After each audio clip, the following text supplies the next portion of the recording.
Hi hello నమస్తే ఎలా ఉన్నారు? నేను చాలా బాగున్నాను, మీరు కూడా చాలా బాగున్నారు అనుకుంటున్నాను. ఈరోజు అయితే మా ఫ్రెండ్స్తో కలిసి మేము బయటికి వెళ్తున్నాం. ఎందుకు వెళ్తున్నాం, ఏంటి స్పెషల్ అంటే నా బర్త్డే.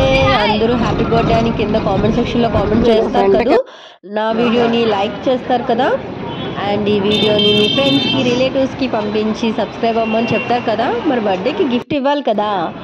సో ఫైనల్లీ అయితే మేము ఈవా మార్కెట్కి వచ్చేసాము.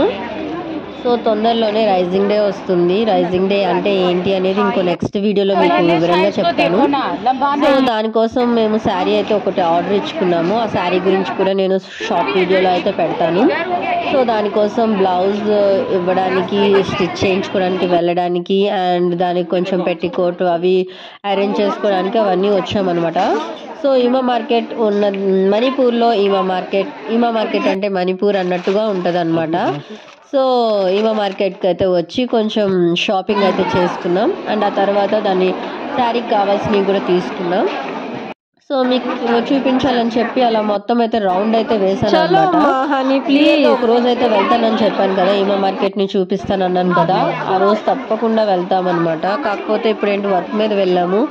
సో బర్త్డే పార్టీ కదా, సో అందుకని కొంచెం హడావిడిగా అయిపోయింది. చూడండి ఈమా మార్కెట్లో మాత్రం మన దగ్గర అయితే వేరే స్టేట్వి కూడా దొరుకుతాయి కదా, కానీ మణిపూర్ స్పెషల్ ఏంటంటే ఓన్లీ మణిపూర్లో వాళ్ళు వేసుకున్న డ్రెస్సెస్, వాళ్ళు వేసుకునే దుపట్టా, ఆ స్పెషల్ ఐటమ్స్ మాత్రమే దొరుకుతాయి. వేరే స్టేట్వి ఏది దొరకదు అనమాట.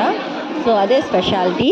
అండ్ ఇంకో స్పెషాలిటీ ఏంటంటే ఈమా మార్కెట్ మొత్తమే కాదు, మణిపూర్ మొత్తంలో కొన్ని ఉమెనే వర్క్ చేస్తూ ఉంటుంది అనమాట. సో ఈమా మార్కెట్ మొత్తంలో మీకు ఒక్క మెన్ కూడా కనిపించరు. సో అంత లేడీస్ వర్క్ ఉంటుంది అనమాట. సో ప్రతి దగ్గర. అండ్ సో మేమైతే రైజింగ్ డేకి వన్ డే ఫెనిక్ వేసుకుంటే దాని మీద మ్యాచింగ్కి ఏం కావాలి ఏంటి అనేది జ్యువెలరీ కోసం కూడా వచ్చాము. ఇక్కడ జ్యువెలరీ కూడా సరే మణిపూర్కి సంబంధించిన జ్యువెలరీ దొరుకుతుంది అనమాట.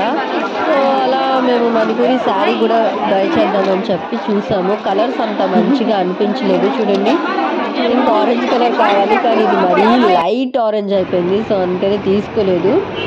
వాళ్ళు ఆ శారీ 6000 చెప్పారు. మేము 2000కి బార్గింగ్ చేస్తున్నాం అనమాట. సో బార్గింగ్ ఈజ్ చాలా ఇంపార్టెంట్. ఎందుకంటే ఇక్కడ లాంగ్వేజ్ మనకు తెలియదు, మన ఫేస్ చూడగానే వీళ్ళు మన స్టేట్ కాదు అని వాళ్ళకి తెలిసిపోతుంది. సో హై అమౌంట్ చెప్పేస్తారు. సో మనం చూసుకొని కొనుక్కోవాలి. అండ్ లోకల్లో ఎవరైనా ఉంటే వాళ్ళని తీసుకొని వెళ్ళడం బెస్ట్ ఐడియా. అండ్ తర్వాత దీని జ్యువెలరీ చూసారు కదా, పూసలు ఉంటాయి. సో వాటితోనే మనం జ్యువెలరీ వేసుకోవాలి. నేను మణిపూరి స్టైల్లో ఒకసారి రెడీ అయ్యి మీకు చూపిస్తాను అనమాట. సో ఫైనల్లీ జ్యువెలరీ అవన్నీ బై చేసుకున్న తర్వాత అలా తిరిగామన్నమాట. మధ్యలో మేము తప్పిపోయాం కూడా.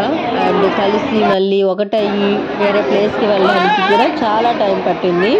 ఈమా మార్కెట్ అటువైపు ఒకటి ఇటువైపు ఒకటి ఉంటుంది అనమాట. దీని డిజైన్ కూడా ఒకేలా ఉంటుంది. వన్ సైడ్ అయితే మొత్తం క్లాత్స్ అవి దొరుకుతాయి, ఇంకో సైడ్ అంతా ఫుడ్ ఉంటుంది. చూసారా వీళ్ళు ఇక్కడే కుక్ చేసుకుని ఇక్కడే తింటున్నారు. అండ్ ఇక్కడ అమ్మే వాళ్ళు కూడా ఇక్కడే కుక్ చేసిన దగ్గర తీసుకుంటారు అనమాట. లైవ్ ఫిషెస్ ఇవి చూసారా మన దగ్గర వేస్ట్గా పడేస్తారు, ఇక్కడ గుంపులుగా అమ్ముతున్నారు. అండ్ ఆ తర్వాత అయితే మేము స్టిచ్చింగ్ చేయించుకోవడానికి వచ్చామన్నమాట, బ్లౌజెస్ అవిని. అండ్ ఈమా మార్కెట్లో ఫేమస్ ఏంటంటే స్మోక్ అనమాట. చిన్న ఫిషెస్ నుంచి పెద్ద ఫిషెస్ దాకా అన్ని స్మోక్ చేసి అమ్ముతారనమాట. అండ్ మధ్యలో అయితే రెగ్గెల్ చెట్టు కనిపించింది. చిన్నపిల్లలాగా క్లీన్ చేసేసుకొని తినేసాం అనమాట, అసలు ఏం ఆలోచించకుండా. అండ్ ఆ తర్వాత అయితే రెస్టారెంట్కి వచ్చాం, లంచ్ చేసాం. అండ్ రిటర్న్ అయితే స్టార్ట్ అయిపోయాం. ఇంటికి వెళ్ళేటప్పటికి మాత్రం 5 అయిపోయింది. అండ్ ఇది వ్లాగ్ మీకు నచ్చింది అనుకుంటున్నాను. Please do like, share, subscribe.